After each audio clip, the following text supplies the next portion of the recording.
Hello बच्चों, आज हम डिस्कस करेंगे what is biology. Means biology subject में हम किसके बारे में स्टडी करते हैं।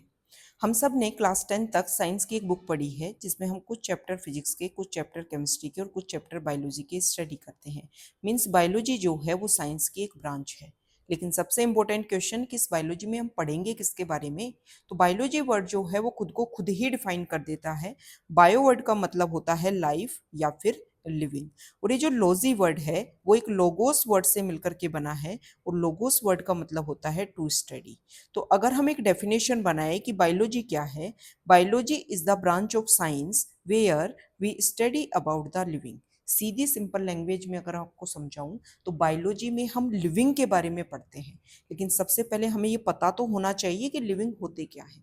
देखो बच्चों, आप पढ़ रहे हैं, मैं पढ़ा रही हूँ, हम सब ह्यूमन हैं, हम सब लिविंग हैं। हम जहाँ भी रहते हैं हमारे आसपास में हमें बहुत सारे प्लांट्स दिखते हैं, वो भी लिविंग होते हैं। हम जहाँ भी रहते हैं वहाँ पर बहुत सारे माइक्रोब्स होते हैं। माइक्रोब्स किसको बोलेंगे? माइक्रोब्स वो ऑर्गेनिज्म होते हैं जो बहुत छोटे होते हैं, जिनको हम नेक्ड आई से नहीं देख सकते, लेकिन वो लिविंग हैं। मतलब ये सब लिविंग हैं। अब आप पढ़ रहे हो तो किसी रजिस्टर का, पेन का यूज कर रहे होगे, चेयर पर, टेबल पर बैठ करके आप पढ़ रहे होगे। ये चीजें क्या है? पेन, रजिस्टर, चेयर, टेबल, ये नॉन लिविंग है। मतलब एक बेसिक डिफरेंस हमें पता चल जाता है कि लिविंग क्या होते हैं, नॉन लिविंग क्या होते हैं। लेकिन साइंस जो है ना वो कुछ टर्मिनोलॉजी के ऊपर फोकस करती है। साइंस ये कहती है कि लिविंग उसको बोला जाएगा जिसकी बॉडी में ग्रोथ हो, मतलब टाइम के साथ में जिसकी बॉडी जो है वो इंक्रीज हो, चाहे लेंथ वाइज चाहे विड्थ वाइज जो है, अगर उसमें इंक्रीज हो रहा है तो वो क्या है? लिविंग है। लिविंग हम उसको बोलेंगे जो रिप्रोड्यूस कर सके, जिसमें पावर हो अपनी जैसी ही जनरेशन को आगे बढ़ाने की। लिविंग उसको बोला जाएगा जिसमें रिस्पोंड करने की पावर हो।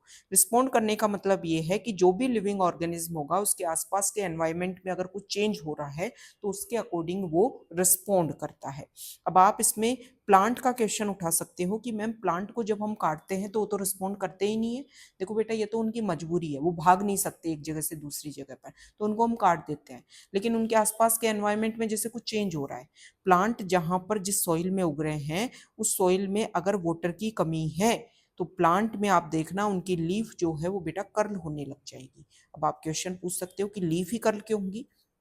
थोड़ा सा बेसिक समझो। प्लांट सॉइल में उगते हैं और सॉइल में जो उनकी रूट होती हैं वो उस सॉइल से वाटर को एब्जॉर्ब करती हैं। वाटर जो है वो फिर प्लांट में, आप ऐसे समझो जैसे अपने अपन जिस घर में रहते हैं वहां पर मोटर से और घर की छत के ऊपर, रूफ के ऊपर जो टंकी रखी रहती है उसमें ट्यूब के थ्रू जो है वो कनेक्शन होता है। ऐसा ही प्लांट में होता है। रूट जो है वो वाटर को एब्जॉर्ब करती है और फिर प्लांट में ट्यूब जैसी स्ट्रक्चर फैली होती है जिसके थ्रू ये वाटर जो है वो अपर पार्ट्स में जाएगा। अपर पार्ट्स में जाकर के हमें पता है कि प्लांट का जो लीफ वाला पार्ट है, जो ग्रीन पार्ट है, वहां पर प्लांट में होता है फोटोसिंथेसिस।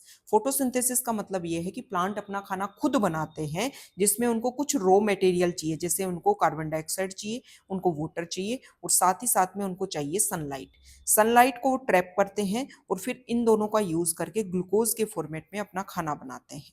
तो इस चक्कर में प्लांट को जो है वो वाटर की रिक्वायरमेंट होती है। साथ ही साथ में बहुत सारे मिनरल्स जो हैं वो वाटर में डिजोल्व होकर के प्लांट में जाते हैं, जो प्लांट की ग्रोथ के लिए काफी ज्यादा नेसेसरी होते हैं।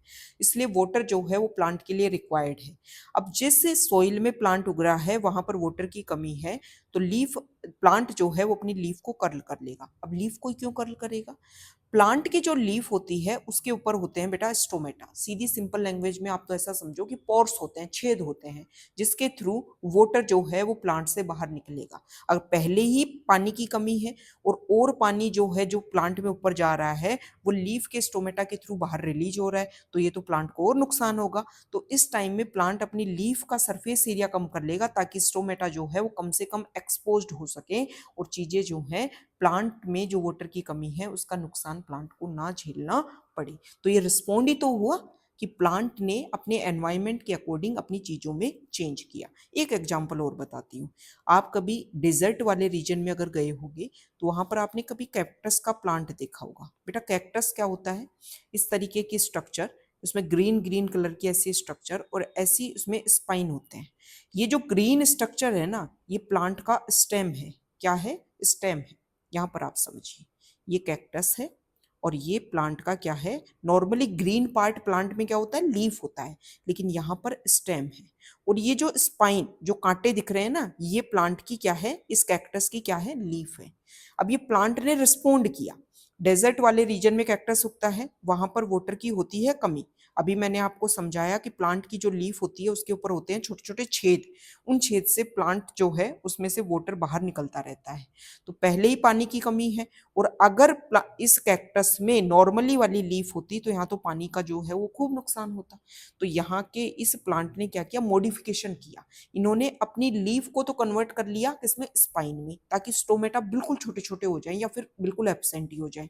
और जो स्टेम है उसको मॉडिफाइड कर लिया कि आप जो है वो खाना बना लो, आप ग्रीन फॉर्म में कन्वर्ट हो जाओ और फोटोसिंथेसिस करके खाना बना लो। तो एक मॉडिफिकेशन किया प्लांट ने रिस्पोंड के फॉर्मेट में। अपने आसपास के एनवायरनमेंट को प्लांट ने देखा कि मैं वैसे तो नॉर्मली तो जिंदा नहीं रह सकता, लेकिन मुझे अपने आप में कुछ चेंज करने पड़ेंगे जिसके बेसिस पर मैं जिंदा रह सकता हूँ। तो ये हम समझेंगे, अगर कोई ऑर्गेनिज्म अपने आसपास के एनवायरनमेंट में चेंज के अकॉर्डिंग रिस्पोंड कर रहा है तो वो क्या है, लिविंग है। इसके अलावा लिविंग हम उसको बोलेंगे जिसकी बॉडी में कुछ मेटाबॉलिक एक्टिविटीज होती हो। मेटाबॉलिक एक्टिविटीज का मतलब ये है कि हर लिविंग को जिंदा रहने के लिए एनर्जी चाहिए। एनर्जी कहाँ से आएगी, फूड से आएगी। तो ये फूड जब किसी लिविंग की बॉडी में जाता है तो लिविंग जो है उस फूड को छोटे छोटे पार्टिकल्स में कन्वर्ट करेगा, ताकि उसमें से मैक्सिमम एनर्जी को यूज करे, मैक्सिमम एनर्जी जो है उसको अपने बॉडी की रिक्वायरमेंट के अकॉर्डिंग जो है प्रोसेसिंग करके उसको एटीपी में कन्वर्ट करे और फिर उसको खुद के लिए यूज करे। एक कैरेक्टर और होता है लिविंग का, कि लिविंग हम उसको बोलेंगे, हमने बचपन से एक लाइन पढ़ी है कि cell is the basic unit of life. मतलब लिविंग उसको बोला जाएगा जिसकी मिनिमम एक सेल की बॉडी बनी होनी चाहिए। एक से ज्यादा सेल की बॉडी बनी हो सकती है, लेकिन मिनिमम एक सेल तो प्रेजेंट होनी चाहिए। जो मिनिमम एक सेल का बना है उसको क्या बोल दिया जाएगा, लिविंग बोल दिया जाएगा। तो ये लिविंग के कैरेक्टर हो गए। लिविंग में ग्रोथ होनी चाहिए, लिविंग में रिप्रोड्यूस करने की पावर होनी चाहिए, लिविंग में रिस्पोंड करने की पावर होनी चाहिए, लिविंग की बॉडी में मेटाबॉलिक एक्टिविटीज होनी चाहिए, और लिविंग उसको बोलेंगे जो मिनिमम एक सेल का बना होना चाहिए। अब सबसे इंपॉर्टेंट बात देखो, 11th-12th लेवल पर अगर मैं बात करूं, वैसे तो बायोलॉजी की बहुत सारी ब्रांच की स्टडी की जाती है, लेकिन मेनली दो ब्रांच की हम स्टडी करते हैं, एक बॉटनी और एक जूलॉजी। बॉटनी में हम स्टडी करते हैं प्लांट्स के बारे में, और जूलॉजी में हम स्टडी करते हैं एनिमल्स के बारे में। अब सबसे इंपॉर्टेंट क्वेश्चन, ये जो टॉपिक हमने कवर किया ये एक बेसिक जनरल नॉलेज है बायोलॉजी के बारे में, ठीक है। अब सबसे इंपॉर्टेंट बात यह है कि इस टॉपिक में से क्वेश्चन कैसे बन सकते हैं। सबसे पहले तो आपको पता होना चाहिए कि बायोलॉजी की डेफिनेशन क्या है। फिर अभी जो मैंने बताया कि बॉटनी में हम प्लांट्स के बारे में, जूलॉजी में हम एनिमल्स के बारे में, ये आपको पता होना चाहिए। और एक इंपॉर्टेंट बात, जो लिविंग के मैंने आपको करेक्टर बताए कि कोई आपसे पूछे कि लिविंग जो है उसको किसको बोलेंगे, तो आपको पता होना चाहिए कि कौन कौन से कैरेक्टर के बेसिस पर लिविंग और नॉन लिविंग में हम डिफ्रेंशिएट कर सकते हैं।